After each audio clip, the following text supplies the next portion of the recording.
Alrighty, it is New Year's Eve, and it is like 52 degrees here in western Pennsylvania on New Year's Eve. So I am out on my deck, and I'm going to be working on my cable railing system here. And I did a similar thing on my pool deck. I'll give you a little look of how this is done. It's actually, I think this is 1/8" wall, stainless steel. I think it's 3 or 4 stainless, and I'm through bolting it through my deck. And then I made these top rails, and the holes are already in them to accept the rail cap.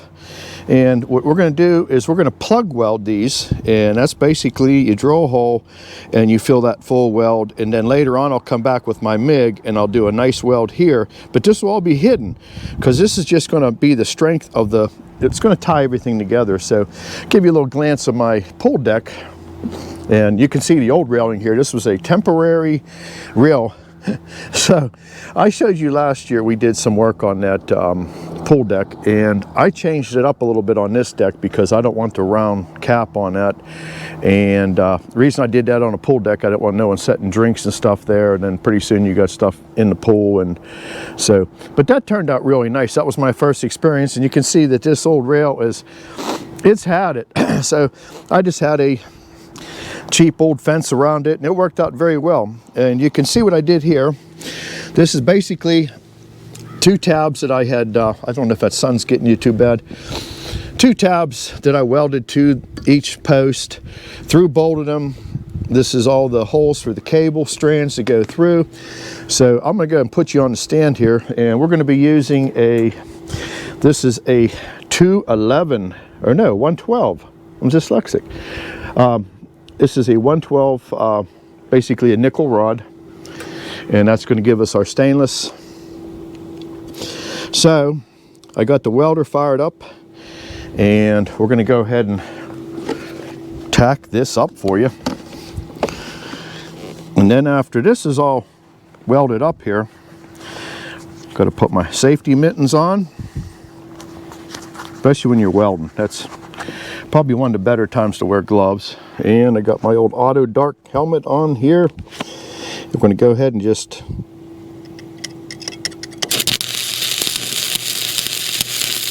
it's a nice burning rod. And hopefully I didn't blind you too bad. I'm going to go ahead and finish welding these up, and we're going to get to the cable here. So because like I said, this is a real nice New Year's Eve, and might as well take advantage of warm weather in late December. So okay, we're going to get this welded up, and then I will talk to you here, and we'll go ahead and start working on some cable. I'll show you how that cable's done. So we'll talk to you then. All right, we're back. Now these are swedge on ends. This one here happens to be a threaded stud with a cap on it.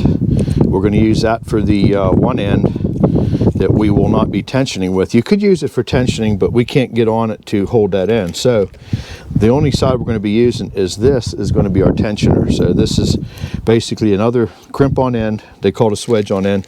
And then it'll be finished up with an acorn nut at the very end. So first thing to do is we got to get all 11 strands with this end on first. So I had pre-cut all the cables and cut them a couple inches longer, and you basically want to make sure that that is bottomed out. They'll tell you to put a marker on it, but then you're going to see that all the time. So what I found is just hold it in tight, and this is a crimping tool which basically swedges them. So start about 1/4 inch from the end and give it it's just one click. They give you a gauge with this to tell you if the crimp is done correctly. Now you want to rotate that 90 degrees of the other one, about 1/4 inch apart. We're going to give it a second crimp. So when it's done, you will have one going this way, one going that way, and then it gives it just extra strength. So we're going to go ahead and get all 11 of these all crimped on, and then we're going to thread them through, and I'll show you how to terminate the end that will have the tensioner on it. So we'll go ahead and get this done, and we'll talk to you then. Okay, I'm going to show you the final step here is we're going to terminate these into the threaded end here. So once you did this enough, you'll get onto it. What I found is if you just rest your cutter right along the edge, and it's just a pair of snips, and they come with a roll of cable usually. And same thing, we're going to make sure that we stick this all the way to the bottom of that. Same thing with the crimpers. I don't know how good my angle is on the camera here, but I apologize. And same thing, about a 1/4 inch in. I like to do is just get a bite on it, and then when you follow through with it, it pretty much keeps it in place. And we're going to do the same thing. We're going to rotate this 90 degrees of the last crimp, and it'll just gives it more rigidity. And then we're going to feed this through, and it's just enough to get a washer and a nut on here, and we don't want to tension this at this point. All you want to do is you're doing everything hand tight, and there we go.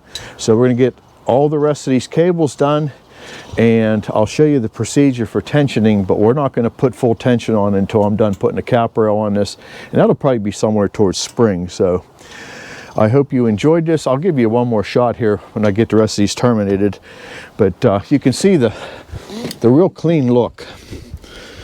Cable rail systems they're still pretty popular. Amazon sells all the stuff for it, all the ends, and you can see, you just basically just pull it through, and this will actually give you more adjustment on this side if you really wanted to use it. But I found that by the time you pull these things tight, you won't need that extra adjustment unless you're going, this is only a 12-foot run here. I think that's 13 foot over there. And all right, we'll go ahead and finish crimping these up, and we'll talk to you at the end here. All right, there it is. And it didn't take us in real time. I probably fooled around out here for a couple hours. But what they recommend when it comes time to tension them, you find your center. You start there. You go up, down, up, down, up, down, up, down, and then you go back through them one more time. And then once you get your final tension, I mean, this is just finger tight. I didn't even use a wrench on them yet. And you can get these things where you could probably play bass on them. But it gives you a real nice clean look here. And this is actually the deck that's outside where the big Christmas tree is inside here. So you can see that's my bar room, and this is the deck that comes out. And we do a lot of entertaining out here in the summertime. Eventually I'm going to change them boards. They're probably 11 years old now, and that's the old southern yellow pine that they dip into chemical, and don't last too good outside. So I'll put some good old Trex down or some sort of synthetic. So everybody, Happy New Year's, and I don't know when this video will be airing, but hope you enjoyed Outdoors with Mark. Everybody have a great one, and I'll talk to you next time. Bye-bye.